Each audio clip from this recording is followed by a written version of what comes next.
Hello అండి. కొత్తగా పెళ్ళైన వాళ్ళు అట్ల తద్ది రోజు తద్ది తీర్చుకుంటారు కదా! నాకైతే మా అమ్మ పెళ్ళైన తర్వాత ఫస్ట్ అట్ల తద్దికే నా తద్దయితే తీర్చేసింది. ఈ సంవత్సరం మా సిస్టర్‌కైతే తద్ది తీరుస్తుంది. సో, నేను మా ఊరు వెళ్ళాను. నా సజెషన్ ఏంటంటే పెళ్ళైన తర్వాత వచ్చే ఫస్ట్ అట్ల తద్ది రోజే అట్ల తద్ది నోము నోచుకోవడం మంచిది. లేకపోతే తర్వాత రెండో సంవత్సరం చేయకూడదని చెప్తారు. తర్వాత మళ్ళీ పిల్లలు ఇంకా లేట్ అయిపోతూ ఉంటుందన్నమాట. అట్ల తద్ది వ్రత కథ అయిపోయిన తర్వాత వాయనం ఇస్తారు కదా! ఫస్ట్ వాయనం పరమేశ్వరునికి ఇస్తుంది. తను ఇస్తినమ్మ వాయనం అంటుంది. స్వామివారు పుచ్చుకుండినమ్మ వాయనం అంటారు. వాయనం తీసుకుంటుంది ఎవరు అని అంటే పరమేశ్వరుడు అని అంటారు. అదేనండి పార్వతీ పరమేశ్వరులు. ఈ వీడియోలో పంతులు గారు అట్ల తద్ది వ్రత కథ మొత్తం చెప్తారు. కథ చాలా బాగుంటుంది. చాలా ఆసక్తికరంగా ఉంటుంది. ఒక యువరాణి అట్ల కథ నోము నోచుకోవడంలో భంగం కలిగితే తనకి ఒక ముసలి భర్త వస్తాడు. ఆ ముసలి భర్తని ఒక యవ్వన దశ కలిగిన భర్తగా మార్చుకుంటుంది. ఎలా మార్చుకుంటుంది మొత్తం ఈ కథలో అయితే ఉంటుంది. అట్ల తద్ది నోము నోచుకోవడం వలన కలిగే ఫలితాలు, నోచుకోకపోవడం వలన కలిగే ఇబ్బందులు అన్నీ ఈ కథలో అయితే ఉంటాయి. అట్ల తద్ది నోము నోచుకున్న వారికి, అట్ల తద్ది వ్రత కథను పూర్తిగా విన్న వాళ్ళకి సిరి సంపదలు, భోగభాగ్యాలు, సుఖ సంతోషాలు అన్నీ వెలసిల్లుతాయి. ఇది నేను చెప్పిన మాట కాదు, పంతులు గారే చెప్పారు. అట్ల తద్ది వ్రత కథ మొత్తం వీడియో తీసి అప్లోడ్ చేశాను. సో కథ మొత్తం పూర్తిగా వినండి. స్కిప్ చేయకుండా లాస్ట్ వరకు చూడండి. కథ చెప్తుంటే కొంతమంది కథ వినకుండా పక్కన మాట్లాడుకుంటూ ముచ్చట్లు చెప్పుకుంటూ ఉంటారు. సో అలా చేయకూడదు. ఇక్కడ పంతులు గారు 40 నిమిషాలు కథ చెప్పారు. కథ చెప్పేటప్పుడు చాలా ఆసక్తికరంగా విన్నాము. అంత బాగా చెప్పారు పంతులు గారు. కథ మొత్తం లాస్ట్ వరకు స్కిప్ చేయకుండా చూడండి. మంచి జరుగుతుంది. మనసు పెట్టి వినండి. కథ స్టార్ట్ చేస్తున్నారు. కథ ఇప్పటి వరకు కూడా ఆ యొక్క మహాగౌరి అనగా పార్వతీదేవి ఒక పూజా కార్యక్రమం. ఆమెనే పార్వతీదేవి అంటారు. అలాగే మహాలక్ష్మీ దేవత అంటారు, మహాకాళి, మహాసరస్వతి, గౌరీదేవి అంటారు. కనుక అట్టి మహాగౌరీదేవి పూజా కార్యక్రమాన్ని ఇప్పటి వరకు కూడా మనం చేసి ఉన్నాము. ఇప్పుడు ఈ యొక్క పూజా కార్యక్రమం తదుపరి కథ మనం తెలుసుకోబోతున్నాము. ఈ యొక్క వ్రత విశేషం ఏమిటంటే ఈ వ్రతాన్ని చంద్రోదయ ఉమాగౌరీ వ్రతం అంటారు. అయితే ఈ వ్రతానికి అట్లు పోసి వాయినం ఇస్తుంటాం కాబట్టి దీనికి అట్ల తద్ది పుల్లలు తీసుకోవాలి. అట్ల తద్ది అని చెప్పేసి మనం వాడుగా అట్ల తద్ది వ్రతము అని చెప్పేసి అట్ల తద్ది నోము అంటుంటాం. కాబట్టి చంద్రోదయ గౌరీ వ్రతం అంటే చంద్రోదయం, చంద్రుడు ఉదయించినప్పుడు చేసేటటువంటి ఉమాదేవి అనగా ఆ పార్వతి అమ్మవారికి చేసే పూజా కార్యక్రమం అన్నమాట. అట్టి అట్ల తద్ది వ్రతం అనేది ప్రతి సంవత్సరం కూడా 12 నెలలు ఉంటాయి. అట్టి 12 నెలలో ఆశ్వీజ మాసం అనేటటువంటి ఒక నెల వస్తుంది.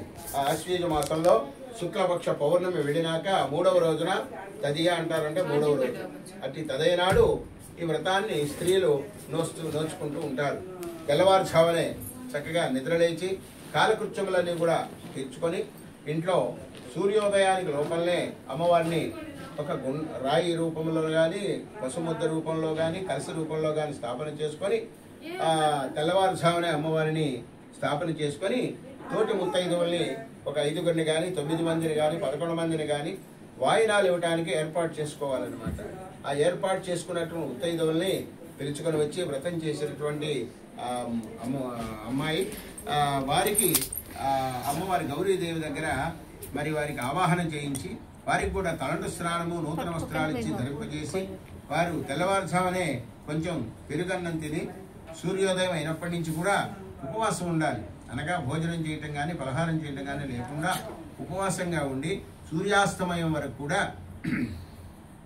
ఆ అమ్మవారికి సంబంధించినటువంటి ఆ యొక్క స్తోత్రాలు, ఆ యొక్క అమ్మవారి గీతములు పాడుకుంటూ ఉయ్యాలలు ఊగుతూ చక్కగా మరి కాళ్ళకు పసుపు పూసుకొని నూతన వస్త్రాలు ధరింపజేసుకొని అలాగే సాయంత్రం వరకు కూడా పూజా ద్రవ్యములు అనగా పత్రి 21 రకాలైనటువంటి పత్రి కూడా మనం సేకరించుకొని సాయంత్రం సూర్యాస్తమైన తర్వాత మరి తోటి ముత్తైదులందరితో కూడా పిలుచుకొని వచ్చి ఈ వ్రత పూజా కార్యక్రమాన్ని ఆ గౌరీ పూజ చేసుకున్న తర్వాత గౌరీ పూజ అనంతరము ముందుగా ఆ యొక్క వాయనం మరి పరమేశ్వరుడి స్వరూపంగా బ్రాహ్మణుడికి పూజా కార్యక్రమం చేసిన బ్రాహ్మణుడికి వాయనం ఇచ్చి తదుపరి ఈ ముత్తైదువులందరికీ కూడా పసుపు కుంకాలు పుష్పాలతో అలంకారం చేసి వారికి వాకిట్లో లోపల వైపు ఇచ్చేటటువంటి ఆ యొక్క ముత్తైదు ఉండి వ్రతం చేసుకున్నవారు వాకిలి వెలుపటి పక్క తీసుకునే వాళ్ళు ఉండి మధ్యలో తెరగుడ్డ అడ్డం పెట్టి ఇస్తనమ్మ వాయనం పుచ్చుకొంటినమ్మ వాయనం అని చెప్పేసి 3 సార్లు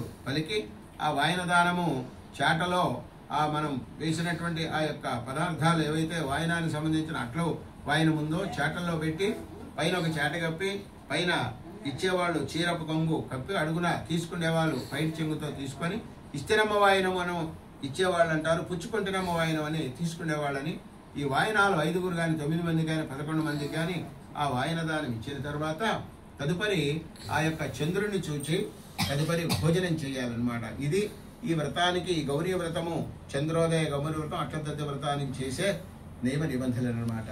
ఇలాగా ఎవరైతే ఏ స్త్రీ అయితే భక్తి శ్రద్ధలతోటి ఈ అమ్మవారిని పూజిస్తారో వారికి మంచి భర్త, మంచి సంతానము, ఐశ్వర్యము గల కుటుంబంలో పోవటం, చక్కగా అన్యోన్య దాంపత్యంగా ఉండి చక్కని సంతాన సౌభాగ్యాదులు పొంది ఎంతకాలం అయితే ఆ స్త్రీ బ్రతుకుతుందో అంతకాలం కూడా పసుపు కుంకాలతో ఆ యొక్క జీవనము ఆయురారోగ్యాలతో తొలతూగుతుందని చెప్పేసి ఈ యొక్క వ్రతాన్ని మరి పూర్వకాలంలో ఆచరిస్తూ ఉండేవారు.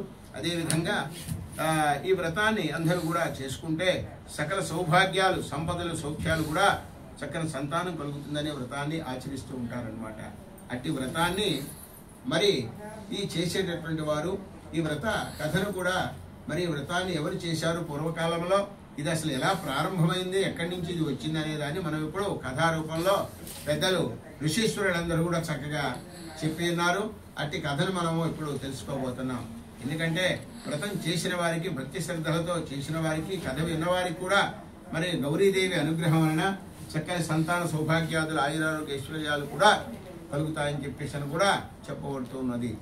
మరి ఈ పూర్వకాలంలో మహారాజులు పరిపాలన చేస్తున్నటువంటి పూర్వకాలంలో చంద్రగిరి రాజ్యాన్ని గుణవర్ధనుడు అనేటటువంటి మహారాజు గారు పరిపాలిస్తున్నాడట. ఆయన సత్యవ్రతుడు. మరి కామ, క్రోధ, లోభ, మోహ, మదమాత్సర్యములనే 6 గుణాలు జయించినటువంటి వాడు, సత్యమునే వ్రతముగా భావించినటువంటి వాడు. అట్టి గుణవర్ధనుడు అనే మహారాజు గారు రాజ్యపాలన చేస్తూ చక్కగా పరిపాలన చేస్తూ ఉన్నాడు. ఆ రాజుగారికి 6గురు మగ సంతానం కలిగిన తర్వాత ఒక ఆడకూతురు ఆయనకు జన్మించిందట. వారు ఎంతగానో ఎదురు చూచేవారట. ప్రతి కాన్పు కూడా మాకు ఆడపిల్ల ఉంటే బాగుండు, ఆడపిల్ల ఉంటే బాగుండని ప్రతి కాన్పు కూడా ఆ రాజ దంపతులు ఎదురు చూస్తుంటే వారికి 6గురు కాన్పులు కూడా 6 కాన్పులు కూడా మగపిల్లవాళ్లే పుట్టుండేవారట. వారు ఇక 6గురు తర్వాత మగపిల్లవాళ్ళు పుట్టారు కదా, కనీసం ఈసారన్నా మరి ఆడ సంతానం కలుగుతుందేమోనని అమ్మవారికి వారు మొక్కున్నారట. ఏమని మొక్కున్నారు రాజదంపతులు? మాకు గాని 7వ కాన్పుకు స్త్రీ ఆడపిల్లను గాని మాకు కలుగజేసావంటే నీ పేరు పెట్టుకుంటామమ్మా గౌరీదేవి అని, శ్రీ గౌరీ అని పేరు పెట్టుకుంటామని అమ్మవారికి, పార్వతి అమ్మవారికి, గౌరీదేవికి మొక్కున్నారట. వారి ఆశలు ఫలించి అమ్మవారి అనుగ్రహం వలన ఆ యొక్క గుణవర్ధన దంపతులకు చక్కగా 7వ కాన్పులో ఆడపిల్లను జన్మనిచ్చిందట. చాలా సంతోషపడ్డారు రాజదంపతులు. లేక లేక 6గురు మగ సంతానం తర్వాత ఒక ఆడపిల్ల కలిగిందని వారు ఎంతగానో పరవశించి సంతోషపడ్డారు. ఆ అమ్మాయి రాజకుమార్తె చక్కగా అల్లారుముద్దుగా పెంచి పెద్ద చేస్తూ ఉన్నారు. వారి తోటి అన్నలు కూడా అమ్మాయిని కిందకి దించితే ఎక్కడ కందిపోతుందో, నడిస్తే ఎక్కడ కాళ్ళు కందుతాయన్నట్టుగా ఆమెను ఎంతో గారాబంతో పెంచుతూ ఉన్నారు తోటి అన్నలందరూ కూడా. సరే, ఆ దేశంలోనే ఆ రాజుగారి ఆస్థానం కొలువులోనే పనిచేసేటటువంటి వారు ఒక బ్రాహ్మణుడు, ఒక వైశ్యుడు, అలాగే మరి ఒక కమ్మవారు, రెడ్డిగారు, కాపువారు, ఇలా కుమ్మరవాళ్ళు, చాకరవారు ఈ రాజకుమార్తెతో పాటే ఆ సంవత్సరంలోనే జన్మించారు. అందరూ కూడా వచ్చిపోయి ఆ సంవత్సరంలోనే పుట్టారు. అయితే ఆ కొలువులో పనిచేస్తున్నటువంటి మంత్రి మండలిలో ఉన్నటువంటి వారు కాబట్టి వీళ్ళందరూ రాజ్య పాలనలో వాళ్ళందరూ కూడా ఈ రాజకుమార్తెతో పాటే ఆ స్నేహితురాలు కూడా పెరిగి పెద్దవారు అవుతున్నారు. వాళ్ళు చదువుకోవడానికి, ఆడుకోవటానికి, పాడుకోవటానికి స్కూళ్లు కానీ, చదువుకోవటానికి, మరి ఆడుకోవటానికి ఉద్యానవనాలు కానీ ఇలాంటివన్నీ కూడా రాజుగారు ఆ ప్రకారంలోనూ కూడా ఏర్పాటు చేసి మరి చక్కగా వీళ్ళకి లోటుపాట్లు లేకుండా చూస్తూ ఉన్నారు. సరే, ఈ రాజకుమార్తెతో పాటు వాళ్ళు కూడా స్నేహితురాలుగా బడికి వెళ్ళటం, చదువుకోవటం, ఆడుకోవటం, పాడటం వాళ్ళందరూ కూడా సమకాలీకంగా పెరిగి పెద్దవాళ్ళు అవుతూ ఉన్నారు రాజకుమార్తెతో పాటే. అయితే కొన్ని సంవత్సరాలు 16 సంవత్సరాలు గడిచిపోయినాయి. ఆ దేశంలో ఉన్నటువంటి ఆచారం ఏమిటంటే వచ్చే సంవత్సరం అమ్మాయికి పెళ్లి చేస్తామనగా ముందు సంవత్సరంలో అమ్మాయి చేత ఈ అట్ల తద్ది గౌరీ వ్రత పూజ చేయిస్తారు. తమ అత్తకు ఈ అట్ల తద్ది వ్రత నోము నోయించాలని చెప్పేసి పురోహితులు పిలిపించి దానికి కావలసిన ఏర్పాట్లన్నీ కూడా చేయమని ఈ సంవత్సరంలో రాజకుమార్తెకు చేత అట్ల తద్ది నోము నోయించాలని నిర్ణయించి ఏర్పాటు చేస్తూ ఉన్నారు. సరే, రాజకుమార్తె తమ తోటి స్నేహితురాలతో చెప్పింది. ఏమని చెప్పింది? అమ్మాయిలు, నేను ఈ సంవత్సరం అట్ల తద్ది వ్రత నోము నోచుకుంటున్నాను, మా తండ్రి గారు నా చేత నోయిస్తున్నారు, మీరు కూడా నాతోటి మరి తోటి వయస్కులు కదా, మనం అందరం స్నేహితంగా ఉన్నాం కాబట్టి మీరు కూడా ఈ అట్ల తద్ది వ్రతం నాతో పాటు చేసుకోండి, మీ తల్లిదండ్రులను అడిగని చెప్పేసి రాజకుమార్తె ఆమె యొక్క స్నేహితులతో చెప్తుంది. ఆ స్నేహితురాళ్ళందరూ కూడా వారి వారి తల్లిదండ్రుల దగ్గరికి వెళ్లి, రాజకుమార్తె విధంగా ఈ సంవత్సరం అట్ల తద్ది నోము చేపడుతూ ఉన్నది కనుక మేము కూడా రాజకుమార్తెతో పాటే నోము నోచుకుంటాము, మాకు అనుజ్ఞ ఇవ్వమని చెప్పేసి వారి వారి తల్లిదండ్రుల్ని అనుజ్ఞ అడిగారు. వారు కూడా అంతకన్నా కావలసింది ఏముందమ్మా, మహారాజు గారి కుమార్తెతో పాటు మీరు చేసుకుంటామన్నారు, రాజకుమార్తె మిమ్మల్ని తోటి చేసుకోమని అంటే అంతకన్నా మహద్భాగ్యం ఏం లేదు, అలాగే రాజకుమార్తెతో పాటు మీరు కూడా చేసుకోమని చెప్పేసి వారి తల్లిదండ్రులు కూడా మరి రాజకుమార్తె స్నేహితులకు అనుగ్రహించారు. వారందరూ కూడా మరి ఈ అట్ల తద్ది వ్రతం ఎప్పుడెప్పుడు వస్తుందా, ఈ పండుగ ఎప్పుడు వస్తుందా, పండుగ జరుపుకుందాము, చక్కగా కొత్త గుడ్డలు కట్టుకోవచ్చు, గోరింటాకు పెట్టుకోవచ్చు, ఆభరణాలు వేసుకోవచ్చు అని మరి బాగా పండుగ పిండి వంటలు చేసుకొని తినొచ్చు అని చెప్పేసి మరి వారు ఎదురు చూస్తూ ఉన్నారు. వాళ్ళు ఎదురు చూసినట్లుగానే ఆశ్వేజ మాసంలో పౌర్ణ వెళ్ళినటువంటి 3వ రోజు అదే రోజున ఆ అమ్మాయిలందరూ కూడా తెల్లవారుజామున నిద్రలేచి వారి వారి ఇళ్లలో గౌరీదేవిని స్థాపన చేసుకొని తోటి ముత్తైదువులకు వాయినాలు ఇచ్చేటటువంటి ముత్తైదువులందరినీ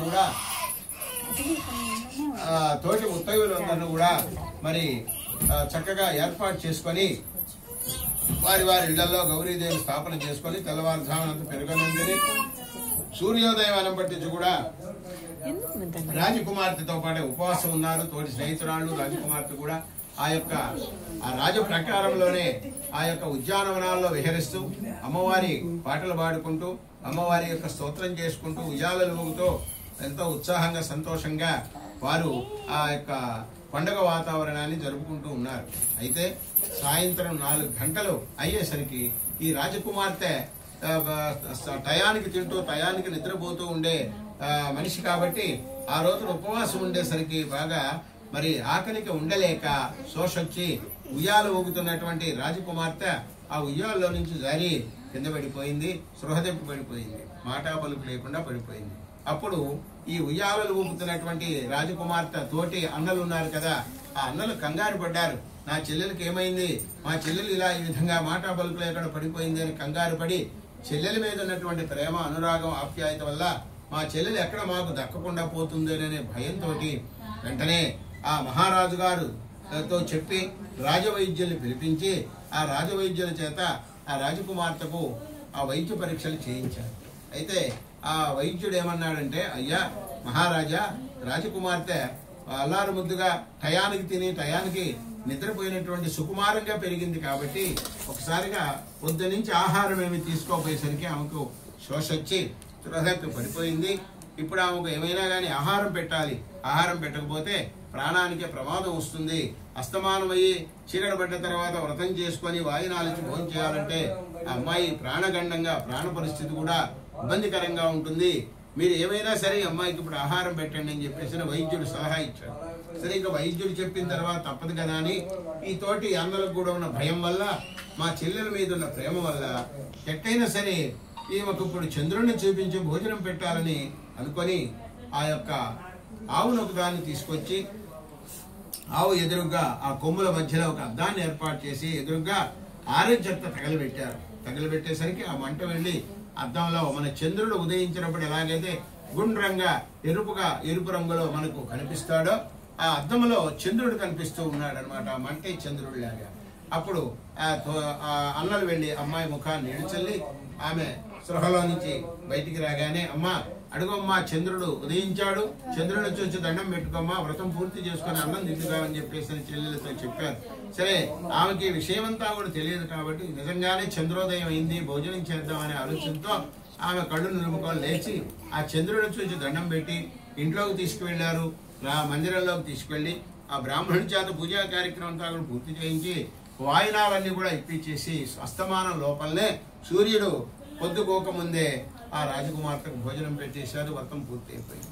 ఆ విధంగా రాజకుమార్తెకు వ్రత భంగం జరిగిందనమాట.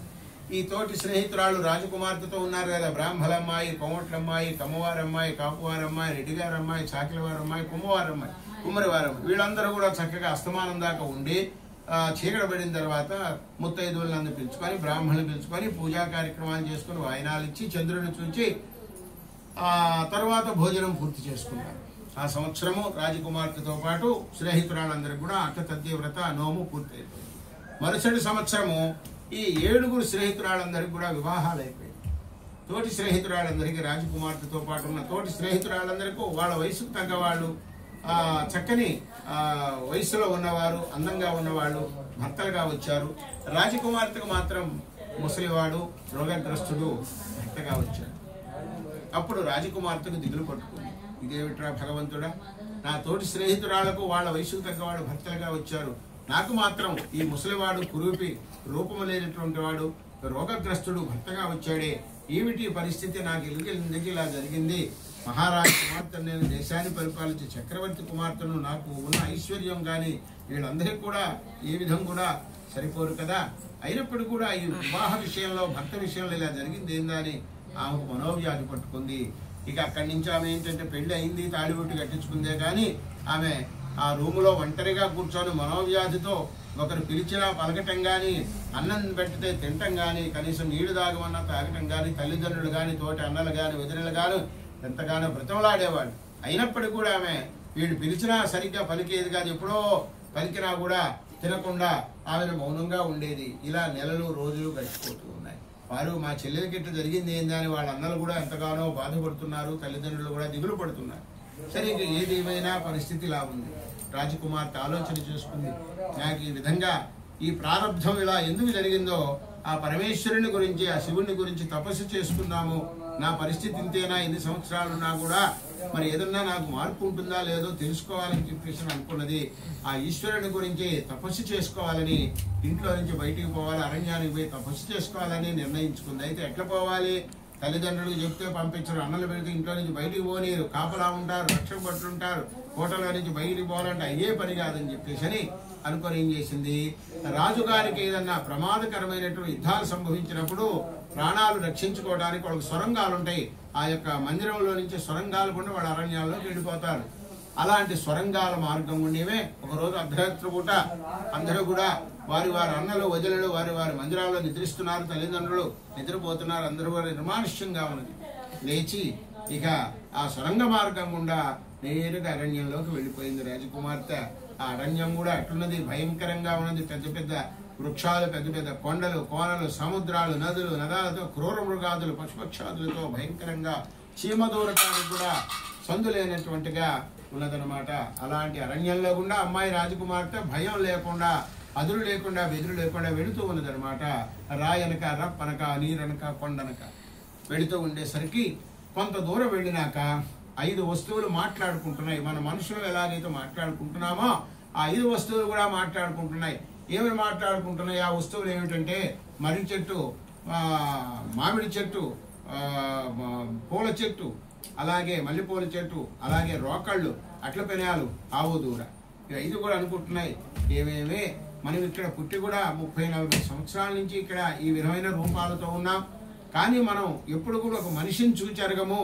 అలాంటిది ఆడపిల్ల, పసిపిల్ల, నిండా 16-17 సంవత్సరాలు కూడా లేవు ఈ అమ్మాయికి. ఈ అమ్మాయి ఏమిటి ఇంత నిర్భయంగా, భయం లేకుండా రాయనక, రప్పనక, పావునక, పులి అనక ఇలా పోతూ ఉన్నదే?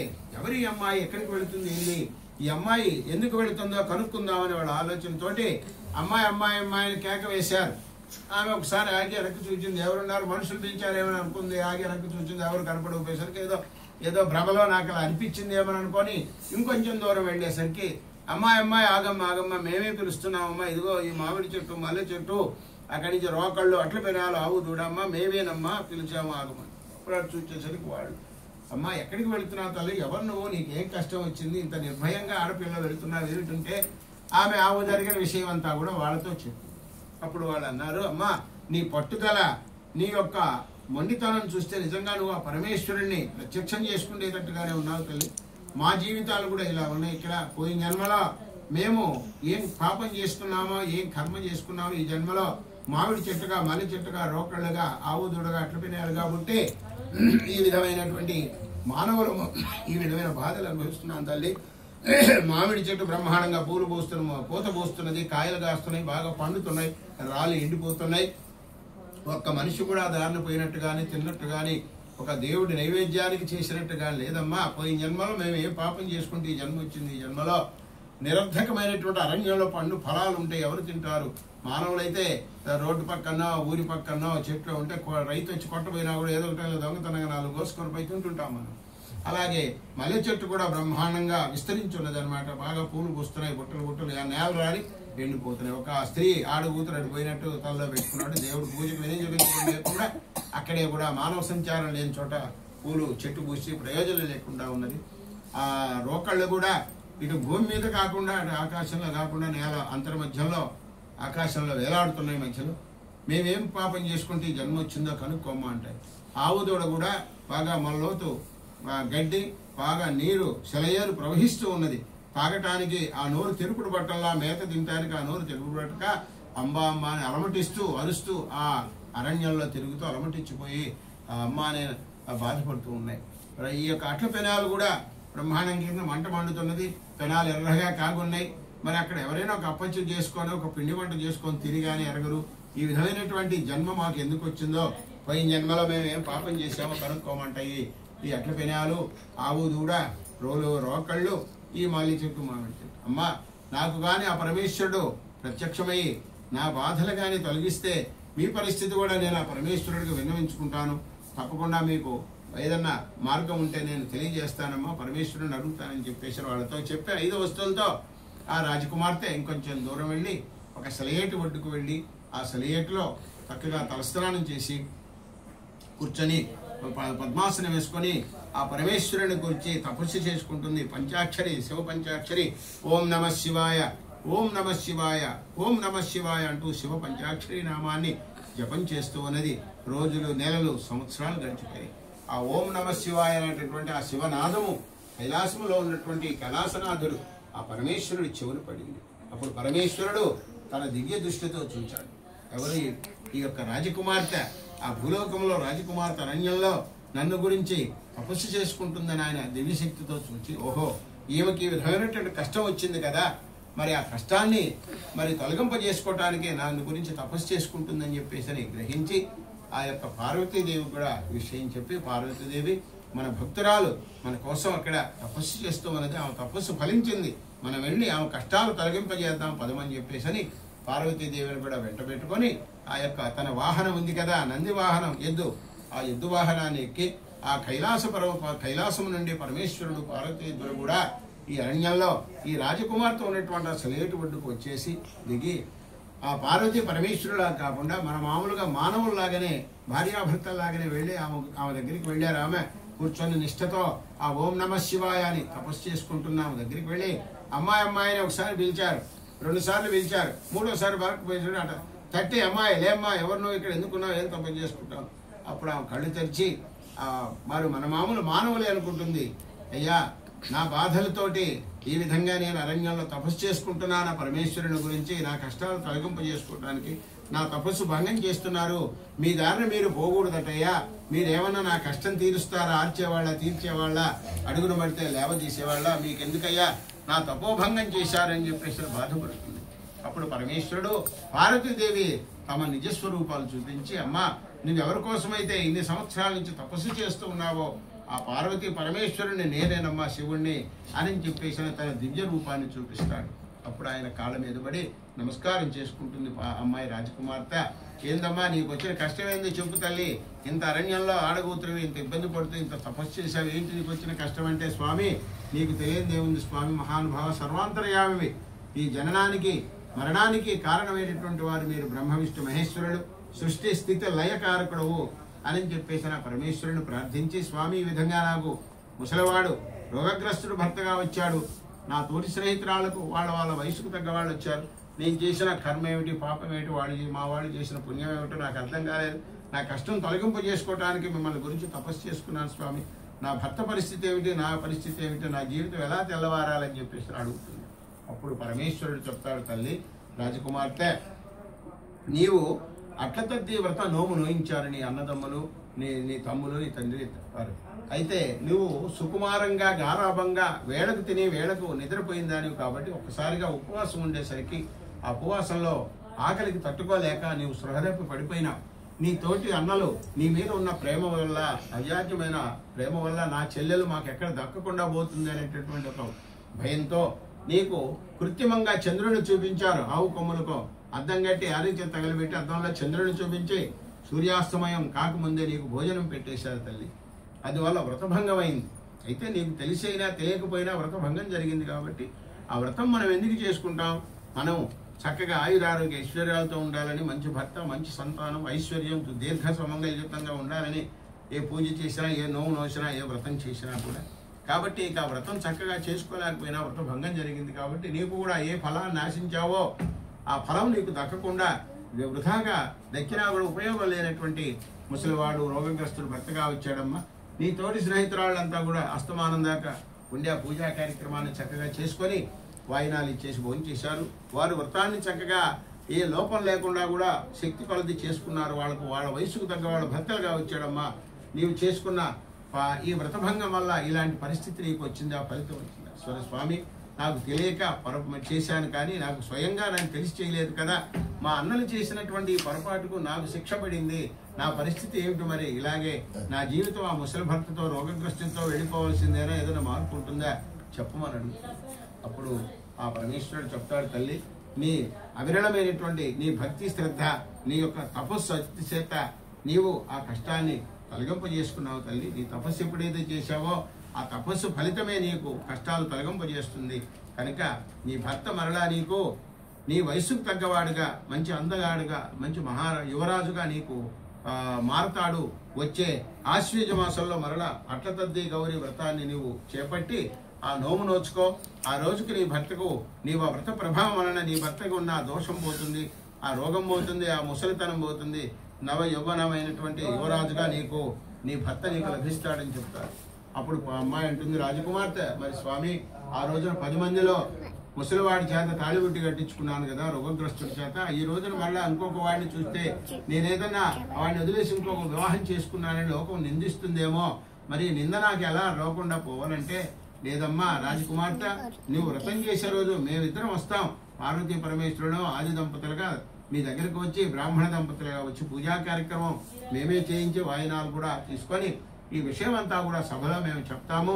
నీకు అలాంటి భయం పెట్టుకోవద్దు, నిర్భయంగా నువ్వు వెళ్ళి చక్కగా వచ్చి ఆశ్వీజ మాసంలో వచ్చి అట్ల తద్ది వ్రత నోము చక్కగా భక్తి శ్రద్ధలతో చేసుకోమని చెప్పేసి చెప్పగా ఆమె రాజకుమార్తెకు కొండంత బలం వస్తుంది. అయితే ఆమె ఈ మధ్యలో అరణ్యంలో తను వస్తున్నతో జరిగినటువంటి విషయం అంతా కూడా ఆ మామిడి చెట్టు, మల్లె చెట్టు, రోకళ్ళు, ఆవు, దూడ, అట్ల పెనాలు, ఈ 5 విషయాలు కూడా అడుగుతుంది పరమేశ్వరుని. స్వామి, అవి అరణ్యంలో మానవ భాష మాట్లాడుతున్నాయి మనుషుల్లాగానే, కానీ వాళ్ళకి ఆ జన్మ ఎందుకు వచ్చింది? పోయిన జన్మలో అవి ఏం పాపం చేసుకున్నాయి? ఈ జన్మలో ఇట్లా వృధాగా అరణ్యంలో పడి ఉన్నాయి, అవి ఏం పాపం చేసుకున్నాయి చెప్పమని అడుగుతుంది. లేదమ్మా రాజకుమార్తె, ఆ మామిడి చెట్టు, ఆ మల్లె చెట్టు, రోకళ్ళు, అట్ల పెనాలు, ఆవు, దూడ, ఈ 5 కూడా పోయిన జన్మలో మానవులే. వాళ్ళు చేసుకున్న పాపకర్మల వల్ల ఈ విధమైన జన్మ వచ్చింది. వాళ్ళు ఏం చేశారంటే, ఈ మామిడి చెట్టు పోయిన జన్మలో మహాపండితుడు, బాగా వేదశాస్త్రాలు చదువుకున్నటువంటి బ్రాహ్మణుడు, మహాపండితుడు. అయితే పండితుడిని చదువుకున్నాననే విద్యాగర్వం చేత మరి ఆయన చదువు 10 మందికి ఉపయోగపెట్టుకోలేదు. ఎవరన్నా వచ్చి, పంతులు గారు ఈ రోజున మంచి రోజా, ఈ రామాయణం ఏంటి, భారతం ఏమిటో కాస్త చెప్పమంటే ఆయన 10 మందికి చెప్పేవాడు కాదు, నాకు తెలియదు పొమ్మనేవాడు. ఎవరికన్నా 10 మందికి విద్యార్థులకు చదువు చెప్పినటువంటి వాడు కూడా కాదు. ఆయన పాండిత్యం, ఆయన చదువు అంత మహాపండితుడైనా ఆయన చదువు అంతా ఆయనలోనే ఇముడ్చుకొని ఒకరికి ఉపయోగం లేకుండా చేసుకున్నాడు మహాపండితుడైనప్పుడు కూడా. కనుకనే ఇప్పుడు అదే మామిడి చెట్టు ఊళ్ళో ఉందనుకోండి, అందరికీ ఉపయోగపడుతుంది, అందరూ కూడా తీసుకెళ్తారు, తింటారు, ఉపయోగం ఉంటుంది. అదే అడవిలో పడేసరికి జనసంచారం లేని చోట పడే ఉపయోగం లేని నిర్ధకంగా అంతటి విలువైనటువంటి మామిడికాయలు కూడా నేల రాలి ఎండిపోయినాయి. ఆయన చదువు ఎలాగైతే ఉపయోగపడలేదో ఆయన ఈసారి ఈ జన్మలో మామిడి చెట్టు కాబట్టి ఆ విధంగా బాధపడుతున్నాడని చెప్పేసి చెప్తుంది. మల్లె చెట్టు పరిస్థితి ఏమిటయ్యా అంటే ఒక బ్రాహ్మణ స్త్రీ ముత్తైదువ చక్కగా వీణ వాయించి చక్కగా సంగీతం పాడుతూ ఉండేదన్నమాట. అయితే ఆమె కూడా ఎవరన్నా ఇలాంటి పేరెంట్ జరుగుతున్నప్పుడు వచ్చి అక్కడికి వచ్చి పంతులమ్మ ఒక పాట పాడు తల్లి, ఆ మంగళహారతి అమ్మవారికి పాడమంటే ఆమె ఏమో నాకు రాకపోమనేది. మనలో కూడా చాలా మంది ఆడవాళ్ళలో బాగా పాడేవాళ్ళు ఉంటారు. పొలం పోయినప్పుడు గడ్డి పోయినప్పుడు మేత కోసుకున్నప్పుడు బ్రహ్మాండంగా పాడుతుంటారు. ఇట్లాంటి చోటుకు వచ్చినా ఒక పాట పడిపో, నాకు సిగ్గు నేను పాడుకోమంటున్నాను. కానీ అట్లా అనుకోవద్దు. వచ్చిన వరకు ఆ శుభలక్ష్మి వాడుతుంది ఇప్పుడు మంగళహారతి. కాబట్టి మరి ఆ పాట పాడాలనే కానీ వచ్చిన వరకైనా నేను సుశీల్లాగా వాడలేదు, జిక్కీలాగా వాడలేదు అనుకుంటే ఎగతాళి చేస్తారు అనుకోకూడదు. వచ్చిన వరకు భక్తితో అమ్మవారికి పాడితే పుణ్యం, చేసిన వారికంతా మంగళహారతి పాడిన వాళ్ళకు అంత పుణ్యం వస్తుంది.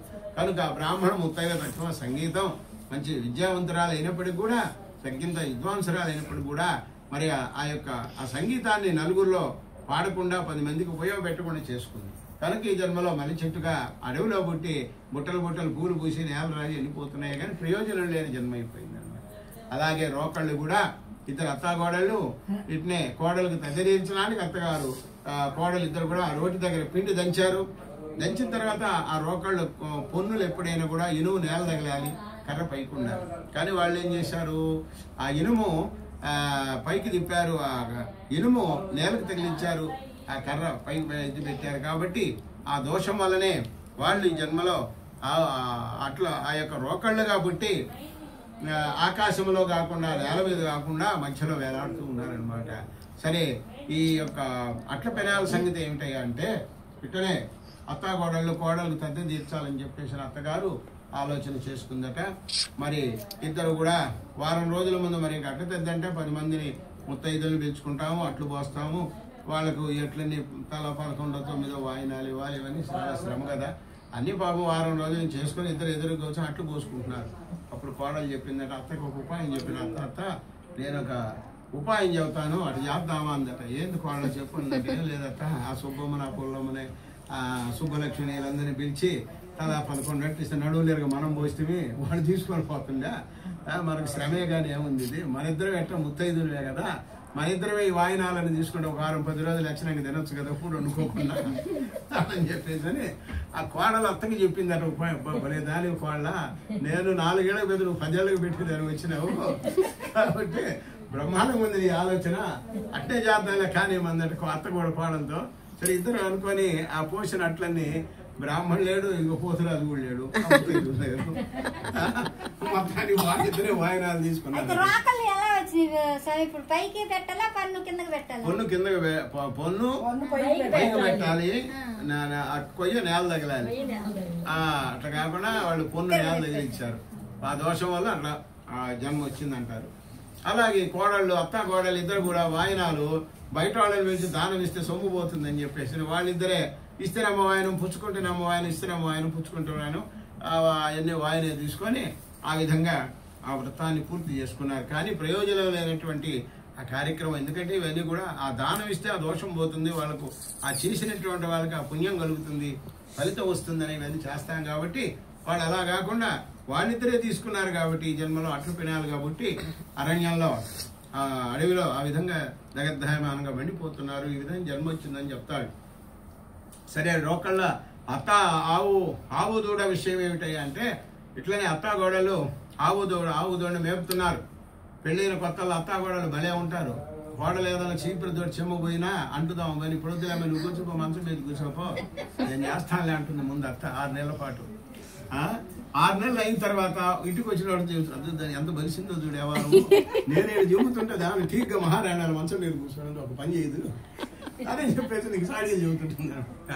అట్లాగే వీళ్ళిద్దరు కూడా వైనంగా ఉన్నంతకాలం ఒకరి మాట ఒకళ్ళు గౌరవించుకొని ఒకళ్ళు చెరుకు పని చేసుకుంటున్నంతకాలం ఆవు దోడిని మేపారు, బాగానే టయానికి మేత వేశారు, ఎవరికి అవకాశం ఉంటే వాళ్ళు వేశారు, నీళ్లు పెట్టారు, బాగానే పెంచారు.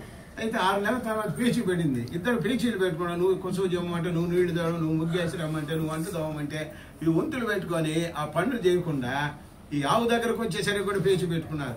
కోడలకు అత్త చెబుతుంది మేత వేసిపో అని, నువ్వు నీళ్లు పెట్టుకోమని కోడలు చెబుతుంది.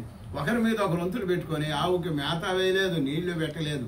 మరి మేత నీళ్లు లేకుండా పాపం ఎన్ని రోజులు ఉంటాయి? అలమటిస్తూ అంబా అని అరుస్తూ ఆ మేత లేక నీళ్లు లేక మరి ఆ ఘాట్లోనే పడి అంబాని అలమటిస్తూ ఘాట్లోనే పడి చచ్చిపోయినాయి అన్నమాట. అట్లా గోహత్య, శిశుహత్య, బ్రాహ్మణ హత్య ఇవన్నీ కూడా 7 తరాలు వస్తూ ఉంటాయట. అలాంటిది ఆ చేసిన ఆ గోహత్య కారణమైన చనిపోవడానికి వీళ్ళు కారణమైనారు. కాబట్టి ఈ జన్మలో ఆవు దూడగానే పుట్టి అత్తాగోడలే అరణ్యాల్లో బాగా మేత ఉన్నా, పచ్చగా మంచి మేత ఉన్నా, మంచి నీళ్లు సెలయేరు స్వచ్ఛమైన నీరు ప్రవహిస్తున్నా నోరు తెరుపుడు పడక శాపం వల్ల అలమటిస్తూ అడవంతా తిరుగుతూ ఉన్నాయి. ఆ గోవు ఆవు దూడను అత్తాగోడలు అలా ఈ విధంగా చేశారు. కాబట్టి వాళ్ళకు కూడా అదే జన్మ వచ్చి అరణ్యంలో బాధపడుతున్నారమ్మా అని చెప్పేసి అంటాడు పరమేశ్వరుడు. సరే స్వామి, వాళ్ళు ఈ విధంగా పశ్చాత్తాపడి బాధపడుతున్నారు కదా, మరి వాళ్ళకి ఏదైనా శాప విమోచన ఉందా? వాళ్ళ జన్మ అట్లా పోవాల్సిందేనా చెప్పమంటుంది. అప్పుడు పరమేశ్వరుడు అంటారు, లేదమ్మా, వారు ఎప్పుడైతే నీతో చెప్పి మేము పోయిన జన్మలో ఏం పాపం చేశామో ఈ జన్మలో ఇలా వచ్చింది, మా పరిస్థితి ఆ పరమేశ్వరుడే తెలుసుకొని చెప్పమన్నప్పుడే వాళ్ళు పశ్చాత్తాపం మించిన ప్రాయశ్చిత్తం లేదు. కాబట్టి వారికి నీ వల్ల వారికి కూడా శాప విమోచనం అవుతుంది, వారికి గత జన్మ వస్తుంది అని వారు కూడా సుఖంగా ఉంటారని చెప్పి ఈ గంగా జలాన్ని నీకు ఇస్తున్నాను, తీసుకెళ్ళి వాళ్ళ వస్తువుల మీద చల్లు, వాళ్ళకి యథారూపం గత జన్మలో ఎలా ఉన్నారో వాళ్ళకి అదే రూపం మానవ రూపం వస్తుంది అని చెప్పేసి పరమేశ్వరుడు చెప్పి ఆ గంగా జలాన్ని ఆ అమ్మాయికి ఆ పాత్రలో ఇస్తాడు. ఆ పరమేశ్వరుడు పార్వతీదేవి ఇద్దరు కూడా ఆ అమ్మాయి దగ్గర నుంచి నేరుగా తన యొక్క వాహనం ఆ వృషభ ఎద్దు వాహనం ఎక్కేసి కైలాసం వెళ్ళిపోయినారు. ఈ అమ్మాయి రాజకుమార్తె ఆ పరమేశ్వరుడు ఇచ్చిన గంగాజలం తీసుకొని వస్తూ ఈ దారిలో కనిపించిన ఆవు దూడ, రోకళ్ళు, అట్ల పెనాలు, మల్లె చెట్టు, మామిడి చెట్టు మీద ఆ నీళ్లు చల్లుకుంటూ వచ్చేసరికి వాళ్లకు మానవ రూపాలు వచ్చేసింది. వాళ్ళంతా కూడా రాజకుమార్తెను ఎంతగానో వేనోళ్ళ పొగిడి, అమ్మ నీ కష్టం, నీ ఫలితం వల్ల, నీ తపశక్తి వల్ల నువ్వు బాగుపడటమే కాకుండా మా జన్మలు కూడా చరితార్థం చేశావు తల్లి, నీ అనుగ్రహం వలనే ఆ పరమేశ్వరుడు మమ్మల్ని కూడా కరుణించాడు తల్లి అని ఆ రాజకుమార్తెను కూడా ఎంతగానో పొగిడి ఆమె వెంట వాళ్ళు కూడా అరణ్యంలో నుంచి వచ్చి వారి యొక్క గ్రామాలకు వెళ్ళిపోయినారు. ఆ తోటి వచ్చినటువంటి వాళ్ళంతా ఈ రాజకుమార్తె నేరుగా ఆ పట్టణంలో పట్టణాల్లో తన యొక్క ఇంటికి కోటకు వెళ్ళింది. వెళ్ళేసరికి తల్లిదండ్రులు, అన్నలు, వదినలు ఎప్పుడో 10 ఏళ్ల నాడు వెళ్ళిపోయింది. ఆమె ఎక్కడ పోయిందో, ఎటు పోయిందో, చనిపోయిందని ఆశోదరులుకున్నారు. కానీ వెళ్ళేసరికి అమ్మాయిని చూసి గుర్తుపట్టలేకపోయినారు. అప్పుడు ఆ రాజకుమార్తె తను తాను పరిచయం చేసుకొని, నేను మీ కూతుర్ని, నేను మీ చెల్లెల్ని, ఈ విధంగా ఇట్లా వెళ్ళాను అని చెప్పేసి చెప్పగా అప్పుడు వాళ్ళు ఎంతో సంతోషపడ్డారు. పోయిన ప్రాణం లేచి వచ్చింది వాళ్ళకి సంతోషపడి, అమ్మ నీవు ఎక్కడికి పోయినావో, ఏ పులినోటు పడ్డావో, ఏ పావునోటు పడ్డావో అని ఆశలు ఎదుర్కొన్నాను తల్లి, నువ్వు మళ్ళీ వచ్చావమ్మా అని ఆమెను దగ్గరికి తీసుకొని ఏడ్చుకొని సంతోషపడి ఆమెను ఇంట్లోకి తీసుకువెళ్ళారు. ఈ విధంగా నాకు పరమేశ్వరుని గురించి తపస్సు చేసుకున్నాను, నాకు వచ్చిన కష్టాన్ని గురించి తెలుసుకోవటానికి పరమేశ్వరుడు ప్రత్యక్షమై నాకు ఈ విధమైనటువంటి ఉపాయాన్ని చెప్పాడు. నా భర్త మరలా యువకుడై ఆరోగ్యవంతుడిగా నాకు లభిస్తాడని చెప్పేసి అట్ల తద్ది వ్రతలోపం వల్ల నాకు ముసలివాడు భర్తగా వచ్చాడని ఆ వ్రతాన్ని నేను మరలా చేసుకుంటానని చెప్పేసి వారి తల్లిదండ్రులతో, అన్నా వదినతో చెప్పగా, అమ్మా నీ సుఖం కంటే మాకు కావాల్సింది ఏముంది తల్లి, అలాగే చేద్దామమ్మా అని చెప్పేసి నా అమ్మాయిని తీసుకొని లక్షణంగా ఇంట్లోకి వెళ్ళిపోయినారు. అక్కడి నుంచి కూడా అమ్మాయి ప్రతినిత్యం కూడా ఆ గౌరీదేవిని పూజిస్తూ ప్రతిరోజు కూడా అమ్మవారికి పూజా కార్యక్రమాలు చేసుకుంటూ ఆశ్వేజ మాసం ఎప్పుడెప్పుడు వస్తుందా ఈ పూజా కార్యక్రమం చేసుకుందా, నా కష్టాలు తొలగిపోతాయనేటువంటి ఆలోచనతో ఎదురు చూస్తూ ఉన్నది.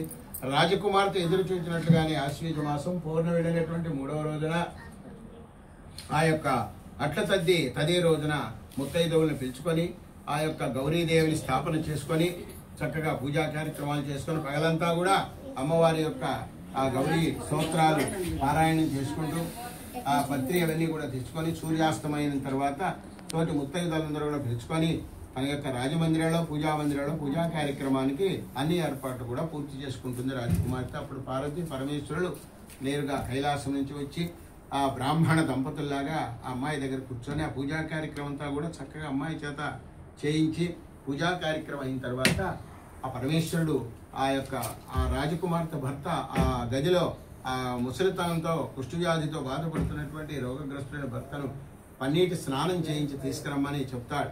ఆ యొక్క సేవకులు భటులు వెళ్ళి ఆ యొక్క భర్తను తీసుకొని వచ్చి పక్కన స్నానం చేయించి కూర్చోబెడతాడు. అప్పుడు పరమేశ్వరుడు తన ఎదురున్న నీడు గంగతో శంకులు ఆ ఉన్న కొమ్ము చెంబులో నీళ్లతోటి గంగను ఆ పరమేశ్వరుడు ఆ యొక్క రాజకుమారుని నెత్తిన చల్లుతాడు. ఆయన ఎప్పుడైతే ఆ గంగాజలం ఆయన మీద పడిందో ఆ ముసలితనము, ఆ పుండ్లు, చీము నెత్తులతో ఉన్నటువంటి ఆ రాజకుమారుని శరీరం అంతా కూడా అన్నీ కూడా తొలగిపోయి చక్కగా నవ మన్మధుడిలాగా 16-17 ఏళ్ల యువరాజుగా ఆమె పక్కన కూర్చొని ఉంటాడు. అంతా చూసి ఆశ్చర్యపోయినారు బంధుమిత్రాదులందరూ కూడా. ఇదేమిటి స్వామి, ఈ విపరీతమైనటువంటి ఇదేమిటి పరిస్థితి అంటే, ఆ మహారాజుగా కుమారుడైన ఫలాని దేశ మహారాజు కుమారుడు, ఆయనకు గత జన్మలో శాపం వల్ల ఈ విధమైనటువంటి ముసలితనము రోగగ్రస్తుడిగా ఉన్నాడు. తను చేసుకున్న భార్య వలనే తనకు ఆ శాప విమోచనం కలుగుతుందని చెప్పేసి ఆ ముని శాపం వలన ఈ విధంగా ముసలివాడుగా రోగగ్రస్తుడిగా ఉన్నాడు. తన భార్య వ్రతభంగం చేసింది కాబట్టి తనకు కూడా ముసలి భర్త రావాల్సిన యోగం ఉంది కాబట్టి ఇతనే భర్తగా వచ్చాడు. ఆమె చేసుకున్నటువంటి ఆ శివుని తపస్సు శక్తి వల్ల ఆమె కష్టాలు తొలగిపోయే సమయం వచ్చింది కాబట్టి ఆమె తన భర్తను మరలా కాపాడుకున్నది కనుక ఇది జరిగిన విషయం అని చెప్పేసరి ఆ పరమేశ్వరుడు సభలో ఉన్న వారందరూ కూడా చెప్పగా అందరూ కూడా ఎంతగానో సంతోషపడతారు, ఆనందపడతారు. అక్కడి నుంచి ఆ వ్రత పూజా కార్యక్రమంతా పూర్తి చేసుకొని పార్వతీ పరమేశ్వరుడు వాయనం తీసుకొని తదుపరి తమ తోటి ముత్తైదువులకు వాయనాలు ఇచ్చి వచ్చిన బంధుమిత్రాదులకు చక్కగా భోజన సదుపాయాలు. మహారాజు గారు ఎంతో ఆనంద పరవశుడై నా కుమార్తె కష్టాలని తొలగిపోయినాయని చెప్పేసిన సంతోషంతో అందరికీ కూడా అన్నదాన కార్యక్రమాలు, దాన ధర్మాలు చేసుకొని ఆ యొక్క వ్రత ఉద్యాపన మహావైభవంగా చేశాడు మహారాజు గారు. అప్పటి నుంచి కూడా తర్వాత వ్రతమైనాక 3వ రోజున పెళ్లికు అమ్మాయి కుమార్తెకు సారె పంపించి ఎన్నో రకాలైనటువంటి పిండి వంటలతో ఎన్నో గృహోపకరణ వస్తువులతో అమ్మాయిని ఘనంగా మేళ తాళాలతో తీసుకెళ్లి అత్తగారింట్లో చక్కగా దించి వచ్చి కావలసినవన్నీ ఏర్పాటు చేశారు. అప్పటి నుంచి కూడా రాజకుమార్తె తన అత్తగారింటికి వెళ్ళినా కూడా ఆ గౌరీదేవిని విడిచిపెట్టకుండా ఆ పూజా కార్యక్రమాలు చేసుకుంటూ జీవితంలో కష్టం అనేది అనుభవించకుండా చక్కని ఆదర్శ దంపతులుగా ఉండి సంతాన సౌభాగ్యాదులని పొందగలిగినటువంటి వారి అమ్మవారి అనుగ్రహం వలన ఆయుష్య ఆరోగ్యాలతో సుఖ సంతోషాలతో ఆ యొక్క రాజకుమార్తె తొలగుతూగుతూ ఉన్నదనమాట. కనుక శక్తి లోపం ఉన్నా కూడా భక్తి లోపం ఉండకూడదు, వ్రత లోపం జరగకూడదట. కనుక రాజకుమార్తె జరిగినటువంటి శిలేకి జరిగిన పొరపాటు వల్ల కూడా ఆ అమ్మాయికి అంత కష్టం ఏర్పడింది అనమాట. కనుక ఈ వ్రతాన్ని చేసిన వారు ఎంతో భక్తి శ్రద్ధలతో ఆ అమ్మవారి అనుగ్రహాన్ని పొందినట్లయితే వివాహంలో కూడా ప్రారంభంలోనే అమ్మవారి గౌరీ పూజ చేయించి తాళిబొట్టు కట్టిస్తూ ఉంటారనమాట. ఎందుకంటే పార్వతీదేవి పరమేశ్వరుడు ఆదర్శ దంపతులు. వారు దంపతులు ముందుగా వాళ్ళని పూజించి వివాహం చేసుకున్నట్లయితే వారికి అటువంటి చక్కని సంతాన సౌభాగ్యాదుల్ని పరమేశ్వరుడు కలుగు చేస్తాడనమాట. కనుకనే సర్వ దోషాలు తొలగిపోవటానికి గౌరీ పూజ అనేటటువంటి మనకున్న గ్రహ దోషాలు అన్నీ కూడా తొలగిపోయి సకల సౌభాగ్య సంతానంతో తొలగుతూ ఉంటారనమాట. కనుక మరి ఈ వ్రతాన్ని చేసిన వారికి, చూచిన వారికి, కథ విన్న వారికి మరి అందరికీ కూడా పరమేశ్వరుడు ఆ పార్వతీ పరమేశ్వరుడు అనుగ్రహంతో 5 ఆరోగ్య ఐశ్వర్యాలు కలగాలని చెప్పేసి ఆ పరమేశ్వరుడు పార్వతీదేవి అందరినీ కూడా ఆశీర్వదించాలని కోరుకుంటూ స్కాంద పురాణంలోని రేవాఖండంలోని ఈ అట్టతద్ది వ్రత కథ సమాప్త. హర నమః పార్వతీపతే, హర హర మహాదేవ. ఓం నమః శివాయ, ఓం నమః శివాయ, ఓం నమః శివాయ. హర హర మహాదేవ, శంభో శంకర. అమ్మ అక్షంతలు అమ్మ మీరు కూడా అమ్మవారి దగ్గర అక్షంతలు వేసి నమస్కారం చేసుకోండి.